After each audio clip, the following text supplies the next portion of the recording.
Silvia Latore, Kanbawa po, sabi ni Kapsat Rosimatsu. Alright, umpisa na natin to, Kapsat. O, ito muna, Kapsat, to. Alak na kamote. O, sige, pambungad muna. Kay Tito Sen mo. Well, we were expecting... Ito, konting pakisama naman dito. What Senate Minority Leader Tito Soto protests the election of 10 majority senators. 10 majority senators Commission on Appointments. Aray ko po. Commission on Senator Commission on Appointments CA, which confirms rejects presidential appointments, leave only 2 seats for minority. Ay, ganun. Ay, mabubwisit talaga si Tito Sen kung 2 seat lang. The 5 members minority bloc urges that should have at least 2.5 seats, meaning 1 seat will be shared with majority senator. Deputy Minority Leader Mig Zubiri adds 0.5 na nga, 0.5 na nga lang, tatanggalin nyo pa at ibibigay nyo pa. Papayag kami na may kalahati kami sa majority. Yung minority sana pagbigyan na makaupo rin, whether first half or second half of the 20th Ayun, mukhang mainitan, nagkakainitan sa Kongreso kanina. Hindi natin nasubaybayan ito. Pero sige, pakinggan natin, Mabsat. Pasukin natin to. Wait lang ha. I-refresh natin to para mawala yung pictures, yung words. Yun. Pasok. Expecting at least some kind of cooperation or acknowledgement of the members of the minority before the majority leader. Ilan ba sila sa minority? 5, di ba? Tito Soto, Lacson, Cheese. Tito Soto, Lacson, paano ito? Si Risa, si Migs, tsaka si Loren Ligarda. Tama ba? Tama ba? Mali. Ilan ang minority, guys? Tama ba? Nasa minority sila? Mga veterans? I think so, Mabsat. I think so. O, sige, tuloy. The members of the majority have been talking to us Nakikipag-usap. Kanina lang, kinausap kami ng President Pro Tem. Ngayon, biglang kinausap sila ni Jinggoy. Hindi itong majority leader na biglang he will be ramming down our throats. 10 members of the... Ay, grabe naman yan. Joel Villanueva. Ano ba yan? Nako po. Ay, nako. Iinit na talaga ang ulo ni Senator Sen dyan. Ni Tito Sen. Majority, all of a sudden, we're expecting more cooperation and more better treatment for the minority because we're trying to our best to treat you as well. Yun, di ba? Give and take. Hindi kayo palagi sa majority. Tandaan nyo, pantay pa din yan. Because we can make it harder for you. Yan. Nako, pag ginalit nyo yung minority, mas lalo kayo mahirapan, hindi nyo may susulong yan. Plano nyo gawin, magiging mas mahirap talaga. If this is what you want. Kaya we were expecting, something better. Konting pakisamahan naman dito Yun, konting pakisamahan. Huwag kasi garapalan. Alak ng kamo. Mga Mabsat, di ako magtataka, Mabsat, no? Marami na nagsisilabasan yung mga baho nila. Alam niyo naman kung sino mga senador yan, no? Na kwad na talaga. Pinag-uusapan natin ngayon at pinag-uusapan ng lahat, mga Mabsat, no? Yung mga kwad nila, mga involvement. Especially dyan sa flood control, di ba? Sa insertion. Ako po. Shout out, Benedict. Shout out, Kapsat, Benedict. Pasok. Sana. It's been that way since before. Pero kung ganyan ang gagawin natin, kasi the other members of the majority should know. Yan. Kayong mga nasa majority, dapat alam nyo to. Makinig kayo kay Tito Sen. That, ano lang to it's a matter of party representation And if we do that, party representation. Anong party ka ba? Coalition party ka ba? Anong party? Naku, baka papartiin ka dyan. We follow the party representation. Simpleng-simple. 6 NPCs, 3 upo. They decide sino 3. Siyempre, CA to, Commission on Appreciation. Naku po, kailangan transparent talaga. Parang yung nangyari kanina sa House, di ba? 2 po ang ongoing pa yata sa House ngayon ongoing pa. 5 ang Nationalista Party, 2.5. So may bakanting 0.5. Yung PDP laban 1 and 3. So 1.5. Isa at may bakanting 0.5. So pag pinagsama mo yun, 6 or 5. Ano, 6. And merong isang 0.5. And then there Bakit kasi may 0.5 pa? Ano yun, kalahating tao lang?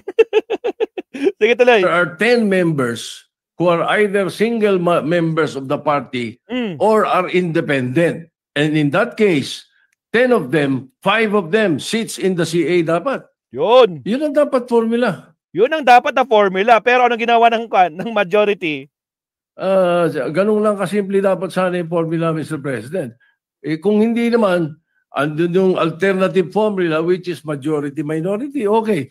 Pero we were expecting, the simple respect to the members of the minority na kinakausap naman kami. Hindi kami salimpusa dito.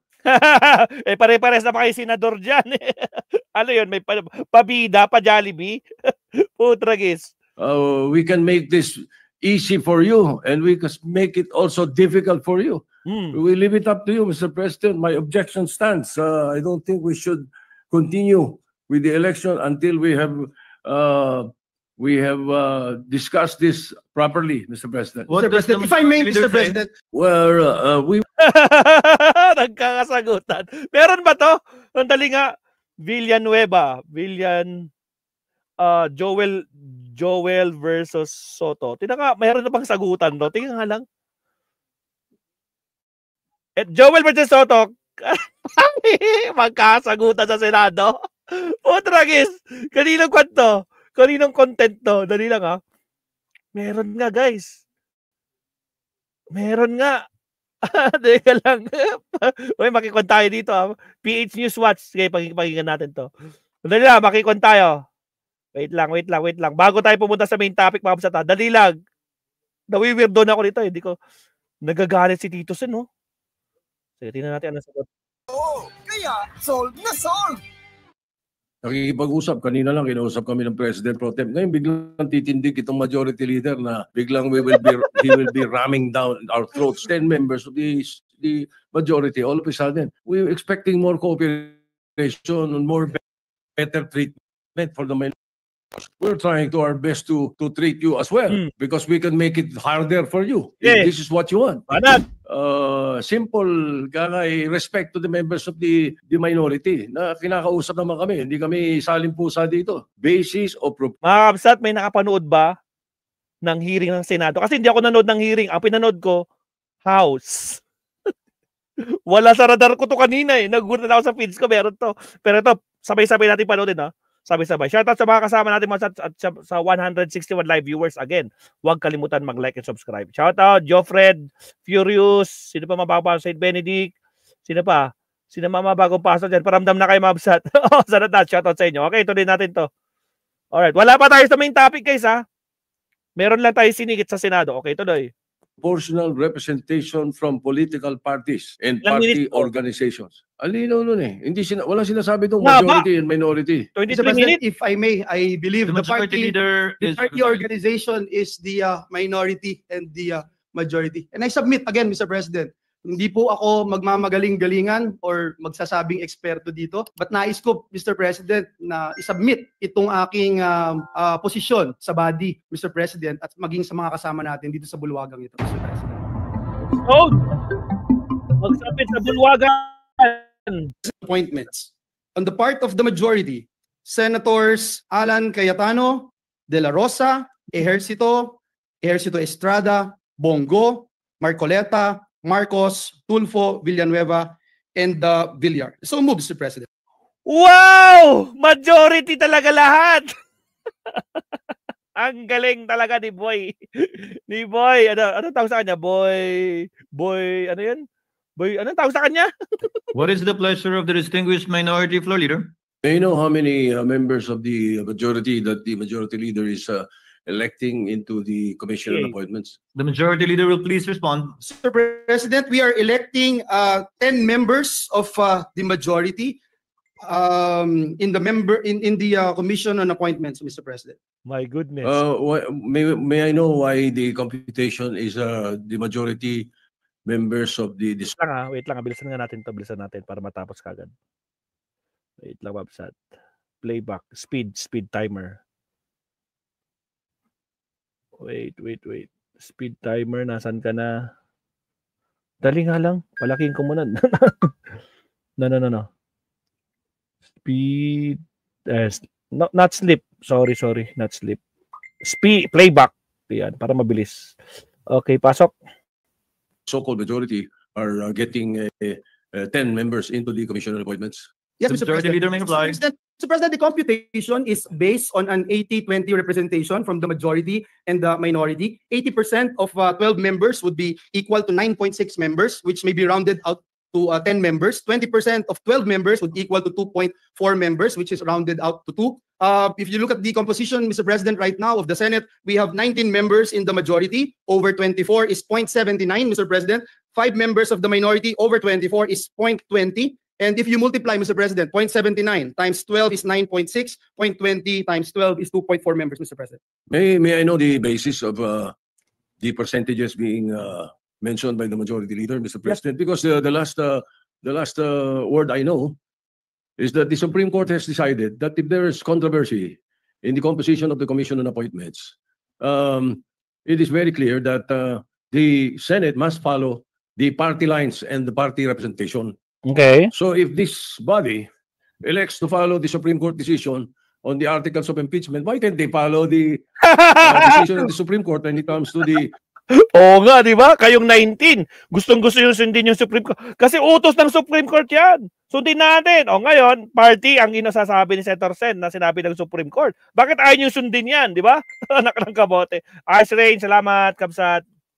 Computation of membership in the Commission on Appointments. So therefore, there is no such thing as 9.6, 9.5, 2.5, 2.4. Basag dito si Villanueva. Sagot. It should be members of the NPC, 6. 3 of them should be in the CA. Members of the NP, Nationalista Party, is 2.5 or 5 of them. So therefore, 2.5, 2.5 should be in the Commission on Appointments. And then the rest are single members of each party. And therefore, they could talk to the other members so that their 0.5 can be a total of 1. Hindi nga nakasama dyan sa kwan, di ba? Hindi nga nakasama si Kiko, kaya si Bam. Di ba? Uy, lako. Sige, gawin yung kwan. Maglagot kayo talaga. Mabibisto talaga kayo dito. Kaya problemado sila dito kay Soto at kay Lacson eh. Nakapo. Yuki Sawaki, shoutout. Dil Darceo, shoutout. Perpetuar Peralta, may shoutout sa 1% for each representation. There are easily 11. No, the PDP has 3 members. PDP Laban has 3 members, Senator Bongo and Senator De La Rosa and Senator Robin Padilla. So their representation in the CA should be 1.5. Right now, I'm already hearing Senator Bongo and Senator De La Rosa as members of the CA. What about the other members? What about their political parties? I think Wag na ito. Sakit talaga sa ulo nyo, no? Yan ang problema sa inyo, ha? Nako po. Oh, huwag kalimutan mag-like. Like, mga Absat, ha? Sabi ni Alma Kawili, mga Absat. Like and subscribe tayo, mga Absat. Salamat. this should not be the case to be followed, Mr. President, that the whim of the majority or the whim of the numbers shall prevail. I don't think so. We should follow the rule then, if that is the case. We have been discussing this with Senator Estrada. Senator Villanueva has tried to talk to me about it. What we're saying is that we could come up with a formula that will also jive with the Supreme Court decision. So why all of a sudden coming up with something like this and then coming up with some percentages that an economist could not even understand? Mr. President, if I may. Before recognizing the Honorable Zubiri, Chair would like to recognize first the Majority Floor Leader. Thank you very much, Mr. President. Mr. President, we put on record that we submit to the statements made by our Minority Leader that it should be based from the Supreme Court's decisions, Mr. President. May I quote, Mr. President, in Cositeng versus Mitra, the Supreme Court noted that the House membership was based on 80-20 representation, almost the same, Mr. President, as what we mentioned earlier after rounding up the proportional representation of the LDP members comprising the majority during that time, Mr. President. Let me quote, Mr. President, the decision. The composition of the House membership in the Commission on Appointments was based on proportional representation of the political parties in the House. There are 160 members of the LDP in the House, and they represent 79% of the House membership.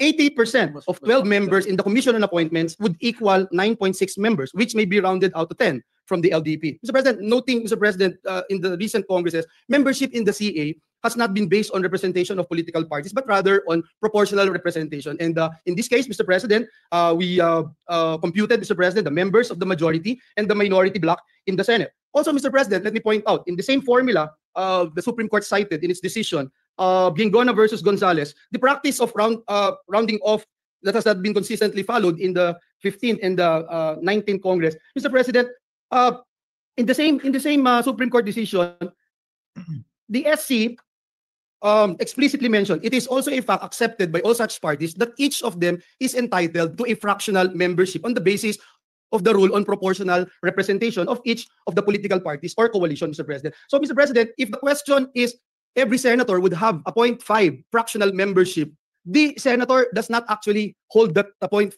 fractional membership, Mr. President. Ang may-ari po nito ay yung coalition. Ito pong sinasamahan niya na bloke. And that's why, Mr. President, if the question is whether or not a senator from the majority bloc, for instance, would give up his or her fractional membership to another party, it cannot be done, Mr. President, as the proportional allocation of seats belongs, again, to the party, coalition, or bloc, and not the senators themselves. And the Supreme Court is very clear that a senator is not ipso facto entitled to a CA seat. I submit, Mr. President, and lastly, Mr. President, again, may I be allowed to mention this, in the Gingona resolution issued by the Supreme Court, let me quote, respondents, however, accepted the fact that for the purpose of determining the proportional representatives of each political party to the Commission on Appointments, the basis thereof, Mr. President, the basis thereof is the actual number of members of each political party at the time of election of the members of the Commission on Appointments in the Senate. And that's why, Mr. President, even though this representation is moving for this particular motion, Mr. President, this representation would submit to the wisdom, a collective wisdom of the members of this institution. I submit, Mr. President. Senator Zubiri is recognized for his interjection. Thank you, Mr. President. Mr. President, with due respect to the majority leader, usually, if it's not a political party that makes a decision for us on who will be heading this commission appointments, we usually look for partners. We've been doing that since 2007. Mr. President, I remember in 2016, my partner was Senator Richard Gordon, and he allowed me to take my seat in the CA, actually for almost two terms, or two congresses, which is the 6th, 17th, and 18th congresses. And may kahati po ako. Kaya po, mga absat, ano kayang kinakatakutan ng mga majority leaders dyan? Oh? Yung mga majority senators, leaders na bakit sila lang nandun? Walang pumasok kahit isa. Kahit man, nandun naman si Bam, nandun naman si Kiko, mga kabsat. Bakit wala sa pinili nila? No? Sa CE yan, di ba? Bakit kaya sila lang ang mag-uusap? Di ba transparency? Ba't hindi nila kayang gawin yung ginagawa ng House ngayon? Di ba? Aga ngayon, naka-live pa din, transparency. Anyar, dito nagkakatalo pa sila dito, mga upset, no? Nako, tapos wala man lang nakapasok kahit isa sa mga minority na Yomichin. Bakit kaya? Trillion ang inakaw. Sabi ni aray ko po. Sige, tuloy. 0.5 kami. He could have taken the first 1.5 years and I could have taken the second 1.5 years. But what he did is he gave it to me. Hindi na siya umupo sa kanyang position or karapatan bilang CA member. Kaya dito lumalabas, mga kababayan, no, sa ating Senate President, may kapartner po tayo. So, that's why we computed it at 9.5 and 2.5. That's also the right of the minority to have the 0.5 seat. Kaya nga sabi ko nga, Mr. President, maybe if we cannot get ourselves from that deadlock that there's a 0.5 seat, but we must at least recognize that the minority has the 0.5 seat. I mean, schematics lang yan eh. 0.4 yung sa majority, 0.6. Pero sa totoo yan, 0.5 yan, kalahati-kalahati yan, Mr. President. Because we share our seat with another member. That's how it is. That's the tradition. I know Senator Jinggoy is familiar with that. The Senate President is familiar with that. We just look for partners. In the time when I was Senate President, Your Honor, the Senate President, I gave my share actually to the Senate President, to Senator Chis Escudero, so that he'll have a full membership of the CA. Kasi kalahati ko siya. Wala akong kahati dahil ako yung presiding officer ng CA. So yung punto ko po dyan, Mr. President, kawawa naman yung 0.5 seat ng minority. 0.5 na lang nga, tatanggalin nyo pa. At ibibigay nyo pa sa iba. Papayag kami na may kahati po kami sa majority. Yung minority sana, pabigyan na makaupo din. Whether it's the first half or the second half of the 20th Congress. But that would have been the more ideal situation, Mr. President. Na kung gusto nyo, ako pumapayag nga ako, mag-toss coin na lang. Para sa ganun, sinong uupo sa majority, sinong uupo sa minority, sa first half and second half. But really, hindi natin matanggal na meron talaga kahati kami doon sa posisyon na yan. Dati, nung panahon ni Senator, when I was Senate President, walang problema yung minority dahil dalawa lang po sila, Mr. President. So obviously, it was either Senator Coco or Senator Risa. Pero ito 5 po kami. So kung 5 po kami, that entitles us to about 2.5 seats in the CA. So yan lang pong apela natin, by tradition, we don't have any problem like this. Yung sa ganit po tayo nakahati, kung wala po tayong kahati, di toss coin na lang po yung kalahati. Sinong upo muna at sinong upo huli. Pero Tragista mga kamsat, nagkakagulo sila sa Senado. My goodness. Lahat dapat magpa-drug test. Baka natakot si Robin Boy-Sili. Sabi ni Kamsat na Yomichin. you cannot rob us from that 0.5 right of us to be able to sit in the Commission on Appointments. Mr. President. Noted. With the permission of the Minority Leader, I'm sorry I took his time. The remarks of the gentleman is noted. Mr. President. The Minority Leader is recognized. Thank you, Mr. President. We were expecting at least some kind of cooperation or acknowledgement of the members of the minority before the Majority Leader all of a sudden stands up. The members of the majority have been talking to us. Nakikipag-usap, kanina lang kinausap kami ng President Pro Tem. Ngayon biglang titindig itong Majority Leader na biglang he will be ramming down our throats. 10 members of the majority all of a sudden. We're expecting more cooperation and more better treatment for the minority because we're trying to our best to treat you as well. Because we can make it harder for you if this is what you want.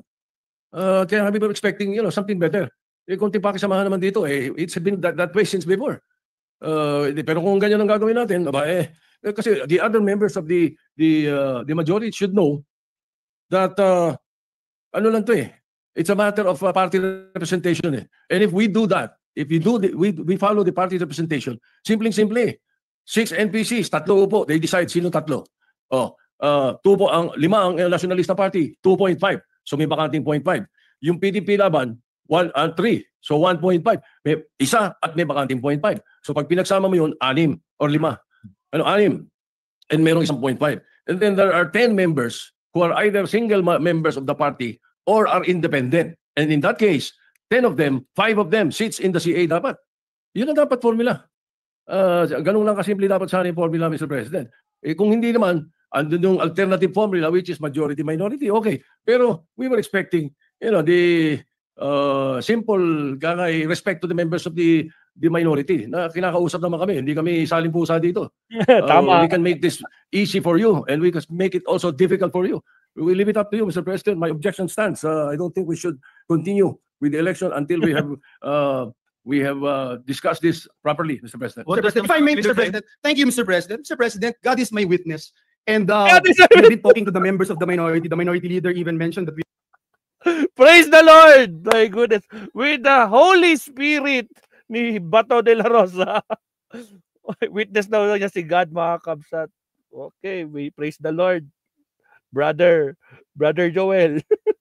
We were talking to him, Mr. President, and the members of the minority. Senator Mig Zubiri, Senator Loren Legarda is also aware of this for quite some time. Before the lull, Mr. President, during the order of business, our Senate President Pro Tem again reiterated our request and our intention to actually move for this motion because, Mr. President, under the Constitution, the CEA shall be constituted within 30 days after the Senate and the HOR shall have been organized with the election of the Senate President and the Speaker of the House. The Senate was organized, Mr. President, July 28. Therefore, Mr. President, the Commission on Appointments must be constituted not later than August 27. And that's next week, Mr. President, and we still have to issue notices, etc. Now, Mr. President, on the statements, and I sincerely respect our former Senate President, Mig Zubiri.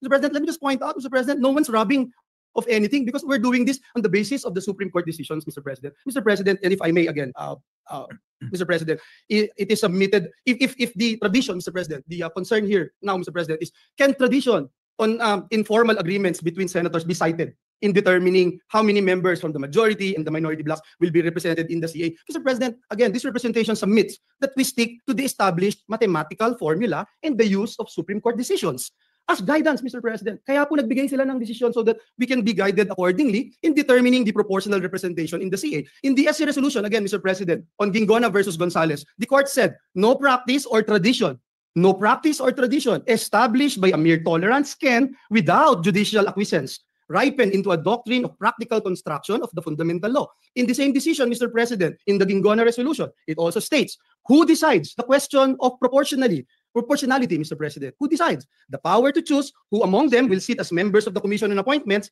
belong to the Senate, Mr. President. And that's why, Mr. President, even this representation who made that motion will submit to the decision of every member of the Senate. And furthermore, Mr. President, in the Coseteng versus Mitra, the Supreme Court again pointed out the other political parties or groups, and I quote, other political parties or groups in the House, such as petitioners, kaiba, which is presumably the member also with the coalition majority. Ang sabi po ng Supreme Court, are bound by the majority's choices. Mr. President, last but not the least, as much as we wanted to entertain the idea of coin tossing, Mr. President. My sister won in the mayoralty election in Bukawi by coin toss, Mr. President. But we have no precedence on this matter, Mr. President. And again, let me submit for the record that the Supreme Court provided us guidelines with all due respect to our colleagues, especially in the minority. Thank you, Mr. The President. minority leader, sir. Yes, thank you, Mr. President.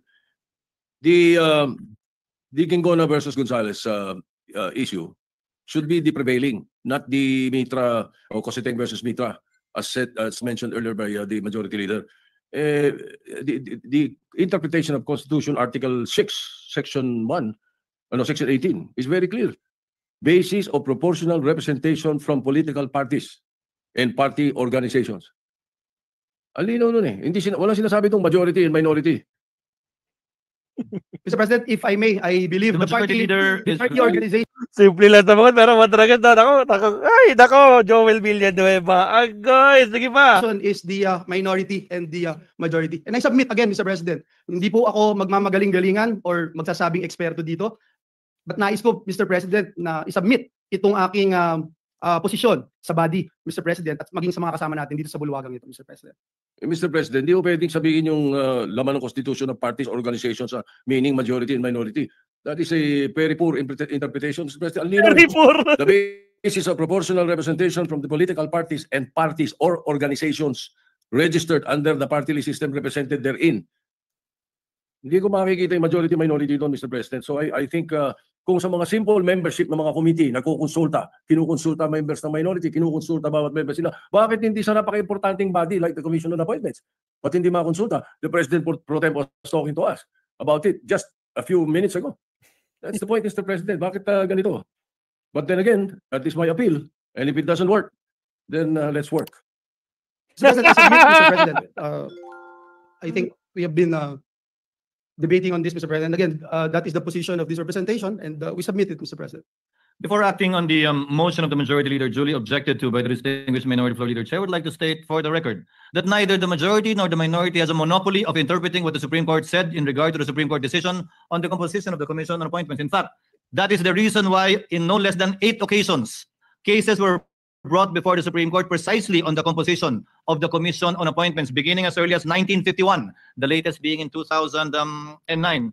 And the Senate is a deliberative body. The Supreme Court said it is the Senate that decides on these matters.